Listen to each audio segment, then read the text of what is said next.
All right, we're doing class 7 now, and the name of the class is Think About Your Thinking. And this is really one of these uniquely human abilities that we have, which is to not only think, but also to think about our thinking. And a lot of the tools that we're going to be using to help you move from the lower ranges that you have starting off this program to the higher ranges we want to get you to has a lot to do with reflecting on your thinking in different and new ways to start moving into a more positive way of looking at life. And so we've developed this, in the earlier portion of this program, we've developed this great mission statement that you have. We want to make sure that not only are you living a life full of flow, full of meaning, but you're also living a life of positivity. You're living a life that focuses on the positive aspects of yourself, of the world, of other people, about your future, so on and so forth. And one of the biggest blocks that people have in trying to move forward from it has a lot to do with the way we're thinking about ourselves. Not only do we think negatively about ourselves, but as I said, we think about other people in a negative way, we think about our future, and so on and so forth. So the greatest tool that we have is the ability to think about our thinking and actually go ahead and change the way we're thinking. And a lot of people think that the events in their lives are what create the emotions that they're experiencing, and those emotions are what drive them. But in fact, it's not the events, but it's the way we're thinking about those events. So I often share with the people I work with the following example of two people that are stuck in traffic. And they're both stuck in traffic, they're both late to the same job, they have the same boss, and they're practically parked on this freeway in cars right next to each other. And one guy, we'll call him Bob, is thinking, the most disastrous thoughts he can imagine. He's thinking, I'm going to be late, I'm going to get fired, I'm going to be homeless, I'm going to die. And as a result, he's having really extreme emotions of panic and anxiety. All right? Now, next to Bob is Phil. Phil's late to the same job, same boss, same traffic jam. And Phil's thinking it's going to be fine. It's not something to worry about. I'm sure we'll get chewed out for it. I've been chewed out before. No big deal. I bet our boss is stuck in the same traffic jam. I'll listen to some music. I have some free time. And the emotions that he's feeling are calm and relaxed. And so the insight here is it's not the traffic jam that's causing the panic. It's the way Bob is thinking about the traffic jam. That's the insight here. And we have this ability to recognize what kind of thoughts we're having about what's going on in our life and to change those thoughts. And often those thoughts come from the automatic thoughts that we've always had. These are things that we need to retrain our brain to start seeing things in a more positive, a more productive way. And we spoke at the end of last class about this core mistake. We spoke about this idea that we have something that's really blocking us internally, this negative belief we have about ourselves. And so we need a tool to be able to catch those thoughts as they come up, as they get in our way, as they block our progress. And so I want to share with you a tool that I and thousands of other therapists have been using for the last 20 years. And it's a very simple tool, and it's called the ABC Worksheet. And the ABC Worksheet is a tool that you can use for practically anything that you see. It's your thoughts that are getting in the way here. And that's included in your packet here. We sometimes call it a thought record. We sometimes call it an ABC Worksheet. And it comes in 3 columns. And in those 3 columns, we have these 3 components that I just shared. We have the event, being stuck in traffic. We have the thoughts, I'm going to get fired, and worse, right? Bob was having some pretty negative thoughts. And then we have the emotions, and that's fear. And when we use these ABC worksheets, you can pull yours out, take a look at it. We often give a score to that emotion, just so we know how much fear was it. So in this example that I have on the top of the sheet, it was an 8 out of 10. So if you're doing these worksheets, what you want to do is pick something that you want to work on. You pick an event that's creating a sense of depression for you or a sense of anxiety for you, and you put down what that event was. We often call this your trigger. What was the trigger event? Someone said something. Something happened. Doesn't matter what it is. It's a fact. What goes in this first column is only facts. It is a fact that you're late for work. Your work starts at 9 and it's 9:15. We can all see that.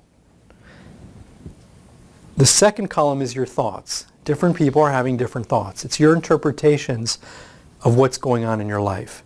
And the third column is the emotional consequence.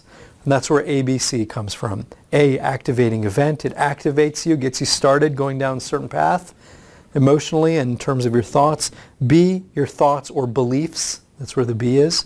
And C is your emotions or the emotional consequence.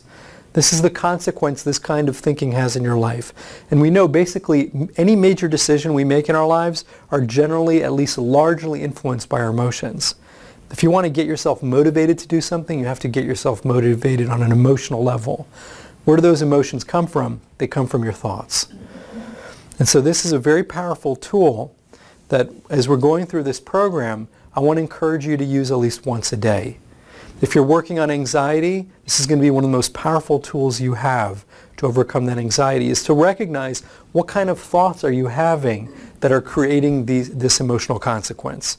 What kind of thoughts are you having that are making you anxious? Are those thoughts realistic is going to be the next step. But the first thing we want to do is to put things in these categories. Look at what's going on at least once a day that's creating the emotion you're trying to work on. If it's depression, you'll do one on something that got you down. If it's anxiety, again, we're talking about common anxiety, common depression. We all have these moments. We want to work on thinking about your thinking. What happened? What thoughts did you have about it? And what emotions are you experiencing?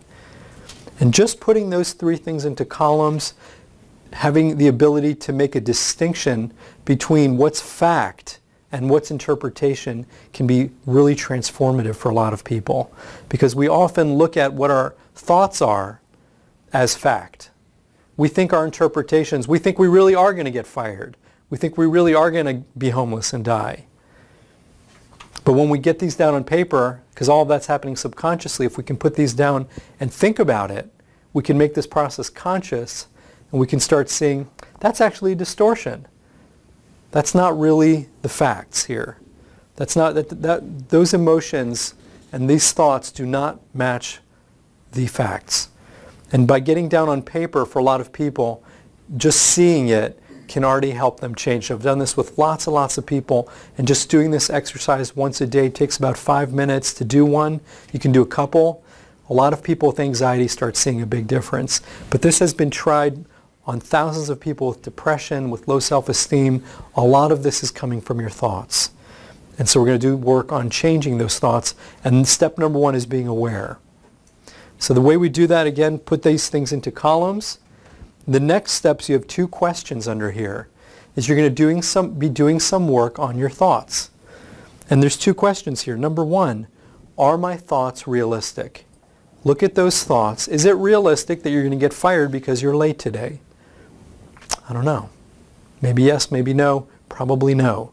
And then the second thought is, if it's not realistic, what could I be thinking? This is the second question. If it's not realistic, what could I think about this in the future that is more realistic? And I want to start programming my brain to A, catch what kind of thoughts I'm having, B, think about those thoughts, and C, start having the ability to start changing those so that they're more realistic and perhaps even more positive.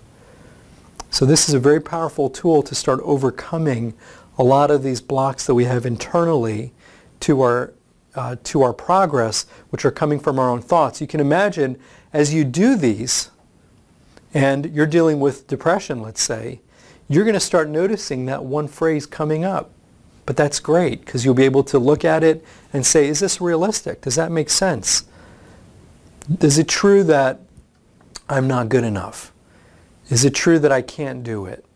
And you start questioning those beliefs, those thoughts. And over time, what you're doing is rewiring your brain. You've thought this way so many times along this pattern, and it's not working for you. And you can go ahead and change that. The first step is know what you're thinking. And the second step is, once you have that information, you can go ahead and think what is more realistic. And we're not talking about making up some kind of Pollyanna, everything's fine, everything's wonderful. You may get fired, but you're thinking it's 100% likelihood. What really is the possibility of this happening? Like a 2%. Okay, how does that feel? Not that bad. So it's about getting more realistic. The thoughts have to be more realistic. And as you start moving into thriving, right, if you think of that continuum from -10 to 0 to +10, 0 is surviving. You're surviving, great. Okay, that's pretty much where most people are. The -10, that's crisis. You're in crisis. The +10, you're thriving. You want to start moving towards thriving, you're going to have to start designing thoughts that are consistent with thriving. Now, I'm not leaving you out to hang that you have to just make up positive thoughts. We already have some great information about what kind of thoughts you should be programming. They're thoughts that are consistent with your flow. You know that to be true. You wouldn't have put that down as an active ingredient. You know that this is who you are. You are passionate about this. That brings along a whole nother stream of positivity. You know that this is meaningful to you. You feel it. You feel it viscerally. You feel it in your body. Realign yourself with that. You know this is your purpose. You know this is your mission. And as a result of that, of course you have value. Of course you're good enough. You can use those tools that you have developed in the beginning of this course as part of this process of overcoming this belief that you're not good enough. But the first step is know whatever it is that core mistake is, whatever this negative self-talk is, whatever this anxiety-provoking thinking you have is, you cannot overcome it until you know it's there. So the first step is to identify what those thoughts are. The second step is start questioning them. And then the third step is to replace those thoughts with something that is adaptive, with something that is powerful, and hopefully something that is inspiring to you. You know, I'll give you an example of people who have this belief that they're not good enough and they come up against someone's external value. They're feeling judged and they feel like someone's giving them a low score. They feel really bad. So they would do this ABC worksheet and say, okay, A, you know, boss gave me a negative evaluation. B, the second column is I thought, well, he doesn't think I'm good enough. I'm not good enough. I'm worthless. Whatever that one phrase is, it really hurts to, but you got to know what it is. You got to get it out. And then C, what's the emotion? Just depression. I feel terrible, you know? And so now I have this on paper. Let's look at what that was in that middle column. Are you worthless because your boss gave you a negative valuation? All right, well, how do I measure myself? We're going to talk more about this as we move forward, but I measure myself based on my mission statement. That's what matters to me. That's how I evaluate myself. How are you doing with your mission statement? I'm doing fine. What's the emotional consequence of that? I'm great. I'm fine. So you're able to shift all this with something that's real by using your mission statement. So what I'd like you to do at this point is to get a little bit of practice using the ABC worksheet. Those of you who are in the class right now, you have two of them right in front of you. One is to practice on right now. The other one is a blank for you to take home. You can copy, use it for whatever purpose you'd like. Those of you at home, feel free to download as many as you want, because this is a tool that I'd like you to use every day. And what we find with people that use it for 21 days, it becomes a habit. You no longer need to write it down. You're welcome to, but your brain starts doing it naturally. I just got really depressed. Okay, what happened? I know what happened.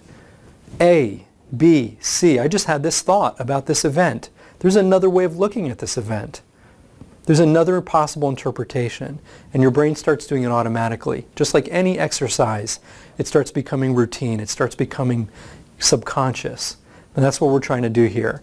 But first step is you got to do it consciously, do it on paper. So what I'd like you to do is to take out this paper that you have in front of you, this form with the thought record, and choose something that happened maybe today or yesterday that you had a negative reaction to. You felt a little bit down about, you felt a little anxious about, and put that into categories. Okay? And then once you have those into those categories, and again the thoughts, there may be quite a lot there. This may not fit into all this box. You may need to write somewhere else on the back. But go ahead and start questioning that. Was that realistic? Is that realistic? And then the last step is, how do I change that? So go ahead and get started with that.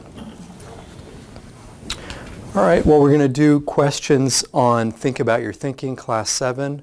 So we have a couple questions.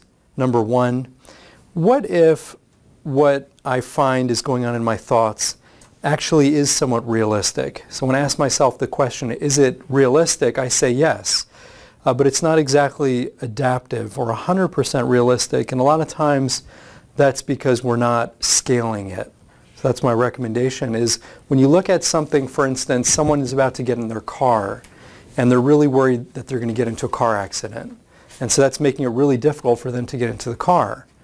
And so their thought is, I may get into a car accident, is actually realistic because it's true. You never know. There is a possibility. So what I ask them to do is to scale it and say, well, how, out of a scale of 0 to 100%, 100% being 100% likely that it's going to happen, how likely do you believe this is that it's going to happen? Is it 50% likely, 75% likely, 100% likely? And so they'll say, well, I actually was thinking it's like 95% likely, but now that I think about it, I probably would say it's like 10% likely. And I say, okay, well, let's go with that. Let's say it's 10% likely that you're going to get in a car accident. How does that feel? And they'll say, well, that feels a lot better. And I say, well, are you interested? Maybe we could look up statistics of how often car accidents happen to see what the likelihood statistically is of you getting in a car accident. And she'll say, I know. It'll be like 0.01%, you know. And so we're able to have that conversation about how to make it more realistic. In other words, it's still possible, but it's not realistic to say that it's likely that it's going to happen. And that's really what people are thinking. And so that shift, even though there is a possibility of what you're thinking happening, if it's not as likely as you think it is, it can make a big difference for people. Because we don't really, most of us don't really worry about things that are highly unlikely not to happen. The reason we're so anxious about it is because we really think it's going to happen. We're picturing, we're visioning, you know, something, a catastrophe happening. Now, I would say that from a psychological standpoint, it's probably more likely that you're going to bring about an accident if you walk into your car thinking you're going to have an accident, I'm going to have an accident, I'm going to have an accident. So we actually can sometimes bring about those results in our lives by envisioning them. But that works not only in a negative way, that can work in a very positive way, that through this work you can start envisioning yourself having the success that you're looking for in terms of all the areas that are truly deeply important to you from a mission statement standpoint. Those deep relationships, that expression of creativity, whatever it is that's so meaningful to you, you're envisioning that happening through this. You're doing that consciously. And so you're kind of, you're in a sense, you know, using the prophecy effect, using the self-fulfilling prophecy effect in a positive way through bringing about those results that you're really looking for. The second question we had is, you know, this scale that we're using here of emotions of 1 to 10 is different than the scale we use to measure our progress in this class. And the reason for that is the emotions that we're measuring here are those instantaneous emotions that you're having as a result of that event. And it's purely subjective. It is purely subjective. What we're interested in here is to get your subjective input in terms of that, of those numbers. So if for you this is the worst it ever felt, it's very easy, that's a 10. If for you, you know, that's the worst, 10 fear, 10 depression, whatever. And if this is the best it's ever felt, it's a 0. You know, you're just not having that. You probably wouldn't even be doing a worksheet on an event that caused you a 0 negative emotion, right? So we're trying to get past those negative emotions. You can also do these worksheets with positive emotions. You can say, this happened, I had this emotion, I had this thought, I had this belief, I had this interpretation, and it gave me a 10 happiness. It gave me a 10 inner peace. It gave me a 10 self-confidence and self-esteem. So you can use this in a positive way also. You can use this tool. But nevertheless, we use the larger scale from -10 to +10, because what I'm asking you to do as you track yourself is to input some objectivity into that also, is to understand a little bit when you're becoming well below the curve in terms of people's natural responses to things, in terms of productivity, to catch yourself for safety purposes so that we know that you should probably be moving to get some help and use this self-help product and other self-help products with supervision. The third question we had was, this the way we're looking at our thinking is this realistic? We're asking ourselves, is this realistic? That's just the classic way of using this tool. But there are even more powerful ways potentially for you to change the wording to fit you so that it's just right, so that when you're thinking about your thinking, you're thinking about it in a way that's most productive for you. So that actually may be a way that you ask that question when you have this thought, I'm going to be fired or whatever it is not only is this realistic, which gets you up to 0, you know, if it's, okay, fine, I've changed it to a thought that is realistic, but we can actually get you to start thinking about thoughts that are productive, that are transformative, that are positive. And so you may ask yourself, when you look at your thoughts moving forward, is this kind of thinking that I have most in line with my productivity, most in line with my ability to really achieve my highest potential? What kind of thought could I be having in the future? What kind of thought could I think right now even about what's going on that is in line with my highest potential? And so you can tweak that any way you want. And the last question was, how does this work relate to removing limiting assumptions that people have? We all have assumptions about ourselves that somewhat limit us. I can't do this, I'm not good enough, so on and so forth. And it's exactly the kind of work I would recommend, especially if you're working on your own, to remove those limiting assumptions, is start thinking about your thinking, start questioning your thoughts. If you're doing this with someone else, you guys can use this with each other. You know, what kind of thoughts are you having that are limiting your possibilities, your potential? What kind of thoughts are you having that are creating emotion that is non-productive for you? And a big part of this work, again, is about finding that emotion that's productive for you and creating those thoughts that lead to those emotions. Remember, it's not the traffic jam that's creating the emotion, it's the way we're thinking about the traffic jam. So whatever is happening in your life, the layer of interpretation you add to it, which potentially could be something really productive, like this is a challenge for me, this is going to help me grow, will help you move forward through looking at your thoughts. Thank you.